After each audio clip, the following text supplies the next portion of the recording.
Right now on DC News Now, we're tracking rain and storms across the DMV for the commute home. Chief Meteorologist Jackie Layer breaks down the timing. The Freedom 250 IndyCar Grand Prix kicks off this weekend, and we give you a first look at the race and introduce you to some of the drivers you'll see out on the track. A 13-year-old boy shot and killed inside a Northeast DC home. Now, more than a month later, police say a 12-year-old has been arrested for his death. I can't believe the age. Can't believe this happening. Can't believe I'm really going through this. The new details in the case and the family's reaction to the arrest. Prince Harry and Meghan are returning back to the UK, but not everyone in London is happy to see them return. I think that he abandoned the country and its people once, and from that position it's very hard for him to come back and to be accepted by a lot of people. Why the move is drawing mixed reactions and what it could mean for their relationship with the royal family. You're watching the station covering all of the DMV. This is DC News Now. Hi, everybody. Thank you for joining us for DC News Now at 4. I'm Chris Flanagan. Mark Hall has the afternoon off. We are tracking strong storms as the commute home really now starts to ramp up. A live look at the radar this afternoon on the left side of your screen. Right now, most of the DMV under a tornado watch until 10 tonight. We also have a live look outside at 370 in Maryland. This is Frederick Road right outside Rockville. You can see the glare from some of the rain there, the wet pavement. The main thing to watch with these storms are the strong winds. We also have a live look outside from our weather car. This is on Rockville Pike near Bethesda, Maryland. You can see the roads there, very wet. Windshield wipers going. It's a slow drive home, as you might imagine. Let's check in now. Chief Meteorologist Jackie Layer in for Damon this afternoon. So Jackie, get us up to speed. What are we looking at? Yeah, right now we're watching as those thunderstorms will continue to roll their way across the region. So much of the thunderstorm activity, though, mainly situated across parts of Montgomery County, about to push into Prince George's County, at least the northern extent of Prince George's County, before moving over towards the Baltimore metro area. We did have several severe thunderstorm warnings as that line pushed across parts of Loudoun County and into western Montgomery County. But right now, no severe thunderstorm warnings, at least in our area at this moment. But this does include torrential rainfalls. It's moving its way east at about 30 miles per hour. So moving at a pretty good clip. It's going to move over towards the Laurel area, North Laurel as well, and even up towards Columbia too. And again, as we head farther off towards the north, this is across parts of Frederick County, Maryland, and continue to move its way eastward. So out towards Woodsboro, you're at the leading edge of this heavier downpour. That's going to continue to move its way east out towards Oldfield. So this is situated right along the stationary boundary, right over our region, and allowing for these thunderstorms to fire up with the daytime heating of the day and also with all that high humidity too. So in terms of temperatures out there right now, 90 in DC, lower 90s farther south, but off towards the north and west where those thunderstorms have already rolled through, we're back in those 70s from Frederick down towards Leesburg and even up towards Hagerstown. But dew points, those are still into those low to mid 70s for areas to the east. Farther out west, where we're seeing those upper 60s. So again, we still have that tornado watch for DC areas east. That goes until 10 p.m. Meanwhile, there is a severe thunderstorm watch farther off towards the north and west, just east of the I-81 corridor, also until 10 p.m. So a couple of clusters of those thunderstorms. And again, this could be that quick spin-up tornado with any of these stronger to severe thunderstorms later on this evening. But I think we're in the clear as we get closer towards sunset, which is just before 8 p.m. And then we're going to be seeing drier conditions overnight. So I'll have more on that. Look at your Friday forecast and the all-important weekend forecast coming up in just a few minutes. All right, Jackie, we'll see you then. Of course, you can always stay up to date with the forecast by scanning this QR code. It takes you right to our website, dcnewsnow.com. You'll find current conditions, radar, and live weather cameras of what it looks like all across the DMV. We are drawn closer to the big weekend. The Freedom 250 Indy Grand Prix kicks off Saturday with qualifying and then the race on Sunday. And we are getting a first look at that historic event. DC News Now's Liberty Simmons live on the National Mall this afternoon. Liberty, certainly a lot of excitement for a huge race weekend in the nation's capital. Absolutely, Chris, and the excitement is building. It's almost here. For the first time in history, you will see IndyCar drivers race through our streets here in DC, and I spoke with some of those drivers about how they plan to navigate around the most iconic monuments in our nation's capital. Now, those drivers did unveil the Owner's Trophy today, which features none other than the U.S. Capitol etched on the inside. Drivers say they are eager for their chance to earn their spot in history. They will speed through a 1.7-mile track with 7 turns this weekend, and they will zoom past some of the iconic monuments, including the U.S. Capitol and the Washington Monument.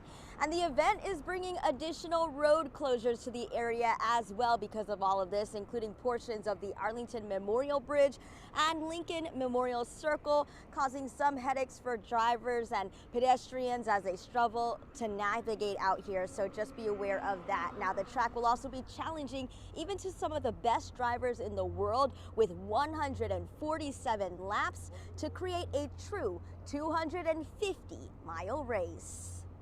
It's going to be chaotic for sure. Even if it's not a rain race, it'll be chaotic. Every street course is in IndyCar, so it's going to be a street fight. We're bringing everything we've got, and I can't wait. I can't wait either. And coming up in the next hour, hear from the drivers about what they hope the fans will take away from this historic event. Chris? All right, Liberty, speaking of the drivers, this is such a spectacular and unique race course for them. What do they think of their visit to the nation's capital so far? Well, Chris, I can tell you that some of the drivers have mentioned that this is their first time visiting the monuments and taking all the sights in, and they were just blown away about how beautiful and historic it was. And I spoke with another driver who said he remembers visiting here as a little kid, and now just how special it is to be racing through the streets here. And they are just all excited, and they're ready to put on a show for the fans. I'll send it back to you in the studio. All right, what a thrill. Our Liberty Simmons there on the National Mall. Liberty, thanks. All right, take a look at this. The Freedom 250 IndyCar taking a ride on Metro rail as we inch closer to the Grand Prix. It's pretty cool here. The car traveled on a flatbed rail through L'Enfant Plaza Station and parts of the Yellow Line. We caught up with Amada's general manager as the IndyCar passed by. It's a big deal. Metro's job is to move a lot of people to all of our big events. You know, we help drive the local economy, tourism. We get people to work, we get people to doctor, we get people to school. And this exciting event to celebrate 250th, the first time ever, the big IndyCar race in town. I think it's about 130,000 people a day. We're all prepared, staff's all loaded up, and we're ready to deliver a great event for the country and for our community. All right, Randy Clark also saying if you are going to watch the Grand Prix this weekend in the city, take Metro. It'll be especially challenging driving anywhere in D.C. All right, here's another look at the road closures. If you're heading anywhere near the National Mall this weekend, several roads around the race route are closed right now. More closures expected as the big event gets closer and underway. And drivers should expect detours, heavy traffic, and a lot of delays in that area. So make sure to give yourself plenty of extra time and check your route before you head out. And for the full list of closures, go to our website, dcnewsnow.com. All you have to do is search Grand Prix.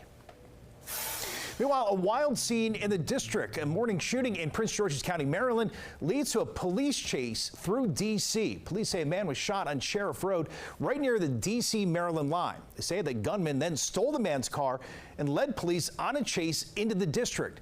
Authorities say shots were fired from that car before it eventually crashed and the man bailed. He was eventually arrested near Union Station. Police say the shooting victim from Prince George's County is in the hospital right now fighting for his life. In Virginia, the 19-year-old man accused of killing a woman near Great Falls Park appeared in court. A judge ordered him to be held without bond. Police say Alexis Campos killed Carmen Pooch, his co-worker, in a parking lot near Difficult Run on Monday. Investigators say the 42-year-old mother was stabbed multiple times and doused with gasoline. The suspect was arrested about 48 hours later in Prince George's County. He's charged with second-degree murder. Police say the pair worked together at a restaurant and had an intimate relationship. Well, developing now at 4, a 12-year-old boy is charged in the deadly shooting of his 13-year-old friend in Northeast last month. Police just arrested that boy yesterday, and this afternoon he made his first court appearance in D.C. Juvenile Court. The young victim's mother speaking out for the first time, sharing her frustration and memories with D.C. News Now's Randy Bass. We find Randy at the D.C. courthouse with more. Had to be an emotional chat with that mother, Randy. Yes, this 12-year-old suspect in the deadly shooting of his 13-year-old friend is going to stay in custody. The judge finding probable cause for all 5 charges today. And in court, we learned a lot more about the moments leading up to those fatal shots. The young suspect facing involuntary and voluntary manslaughter charges in the death of his friend Ahmad Mims, someone he told police was like a brother to him. The preteen suspect crying in court today during the hearing. An MPT homicide detective testified he came to the station with his family on their own a few days after the shooting, where he allegedly told officers 3 versions of what happened on July 11th. The third and final version he told police was the truth, that 4 of them had been sitting in the living room playing with a gun he'd gotten from his older brother's bedroom upstairs. They were passing the gun around. The 12-year-old pointed it up in the air, and when he brought it back down, the gun went off and hit Ahmad in the chest. He told police he dragged his friend's body down the front steps out onto the sidewalk on Rosedale Street to try to get him some help. One of the other kids there corroborated that story to detectives. His defense describing this all as accidental. The victim's mother, Matia Mims, describing what she's going through, saying she knows the little boy who allegedly fired that gun. Can't believe this happening. Can't believe I'm really going through this. Like, it's just crazy. And he came to my door plenty of times to come get him all to play. I didn't see him in my house. I invited him in my house. And coming up on DC News Now at 5, we're hearing more from the victim, Ahmad Mims' mother, as she tries to make sense of tragedy. At the DC courthouse, I'm Randy Bass, DC News Now. Well, DC News Now, stretching your dollar. In Virginia, Fairfax City Summer Restaurant Week is now underway. The 10-day event will have more than 20 restaurants participating. Cuisines include Italian, Korean, Japanese, Latin American, Irish, and Middle Eastern, plus a whole lot more. It runs until August 30th. Meanwhile, there is still time left to enjoy Alexandria Restaurant Week. More than 75 restaurants are offering 3-course meals at a discount. The price fixed menus cost between $35 to $55. That event goes until on this Sunday. Well, coming up here on DC News Now at 4, still ahead, the man accused of trying to assassinate President Trump at the White House Correspondents' Center appearing in court, while the start date of his trial is still up in the air. And as kids head back to class, Virginia's governor lays out her plans for the new school year, the impact it could have on families all across the Commonwealth. And ahead of 4:30, another big airport drug bust, this time at Dulles, where officers say they discovered nearly 400 pounds of pot smuggled in by a passenger arriving from Paris. Keep it here. You're watching DC News Now at 4. A live look at the Washington Monument. Some areas of the region seeing storms right now. We'll check in with the latest with Chief Meteorologist Jackie Lair right after the break.